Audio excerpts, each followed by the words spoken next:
Hello and welcome to yet another edition of RoughCut. As I say, this is the show where I watch everything so that you don't have to. So let's talk about Shape of Momo today. It's a wonderful little film, the first, I think, from a woman from Sikkim. She's a graduate of the SRT FTII in Kolkata, and she's made this lovely little personal film, which is really somewhat autobiographical, not entirely, based on a young woman who goes home from Delhi to her family, her mother, her pregnant sister who's come down to live with them, and who finds her village a little different from how she had left it. And she finds trouble adjusting to it. There's the orchard manager who she feels is trying to rip her off, or family off. There's the domestic who she thinks is not doing enough work. There's the village itself whose rules and regulations, unsaid rules and regulations, she doesn't quite understand. And there's a boyfriend somewhere on the horizon who seems quite progressive and modern, but still expects the perfectly shaped Momo, which is why the film is called Shape of Momo. And you translate it into the perfectly shaped roti or any other thing that the perfect Indian woman is supposed to make, and it's a universal story, which is why the film has been traveling film festivals all over the world and has done very well and resonated with women and men from across so many countries. And I think it sort of it epitomizes that thing that we keep saying, that the local is global. And what Meera Nair says, that just look around you, there's so many stories to tell. And truly, this is a story that could have been set anywhere, yet is so personal and so intimate, and says so much about young women and what their aspirations are. And Bishnu, the star of the heroine, there's so much anger in her bottled up because she wants change, but nobody seems to allow her to do it. And her mother gets angry with her sister gets angry with her boyfriend just sort of rolls his eyes and gives up. And without telling you too much about it, she really does realize that she's a bit of a misfit when she's at home, and perhaps what she needs to do is to go back to Delhi and sort of make her life there.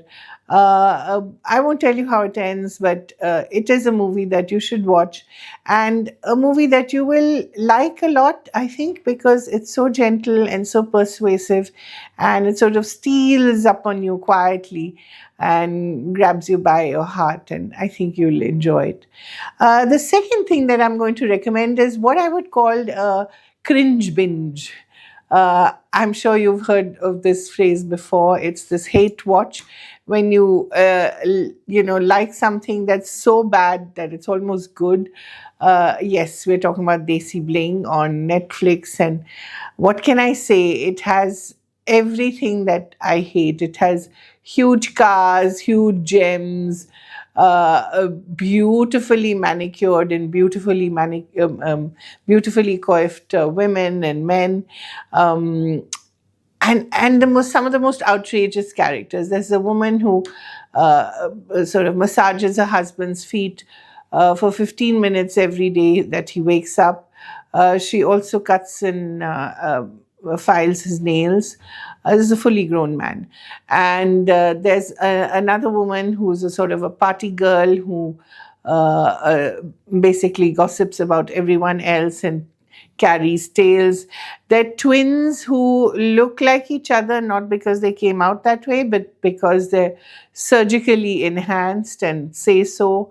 Then there's another couple, a Ukrainian and I think he's a Bengali gentleman, who seem to be coming apart at the seams.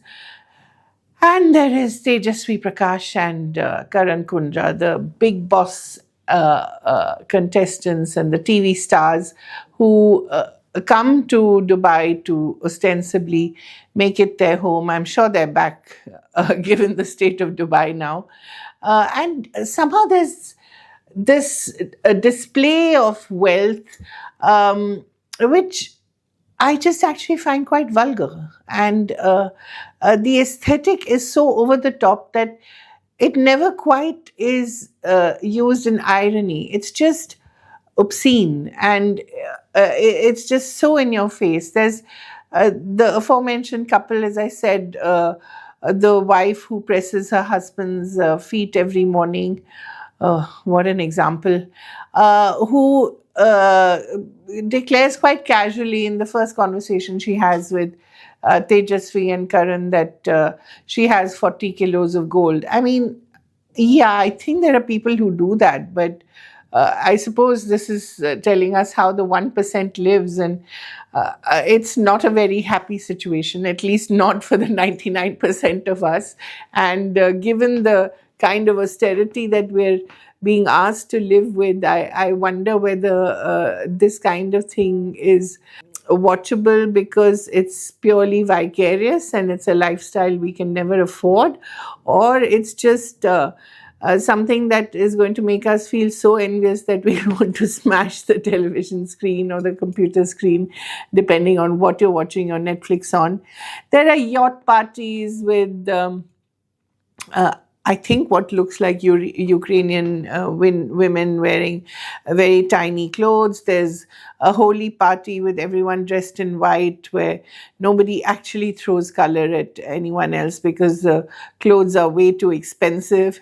And there is a Bollywood themed party. Of course, we had to come to Bollywood.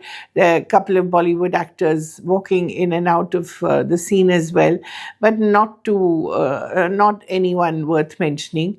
And there's a Bollywood themed party where Tejasswi Prakash comes dressed as Sri Devi, God help Sri Devi, and there's someone else who comes dressed as Singham. It's and there's of course lots of cat fights and lots of boy conversations where essentially all the men are telling each other how they'd actually like to maybe sleep with other women. What an example! As I said, what an example! All of them are truly shining examples of what human beings should be. And why do I call it a cringe binge? Because it is one of those things that is so compulsively obscene and so compulsively awful that you really want to know exactly how low they'll fall in the next episode, and they do. There's also some strange jewelry going around, I think it's just the fact that these women have so much gold that they don't know what to do with it. So there's some strange kind of nose jewels and some strange kind of eye jewels. And I mean, given what we have just been told about gold and buying gold, I wonder where that leaves us. As I said, it's one of those shows, given the kind of austerity that we've been asked to live with, really makes you feel somewhat enraged.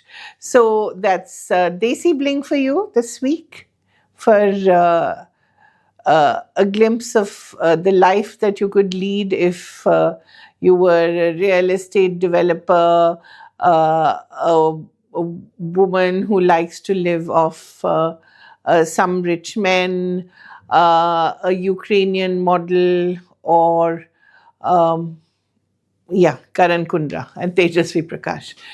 By the way, the two of them are, I believe they're in a relationship together, but they do look the most fake couple ever. So if this relationship is going anywhere off screen, best of luck to them.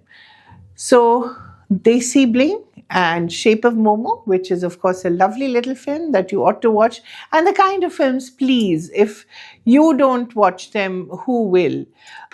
We need to encourage more indie little gems like this so that we can actually have more variety and less of violent, toxic men beating each other up. So see you next week.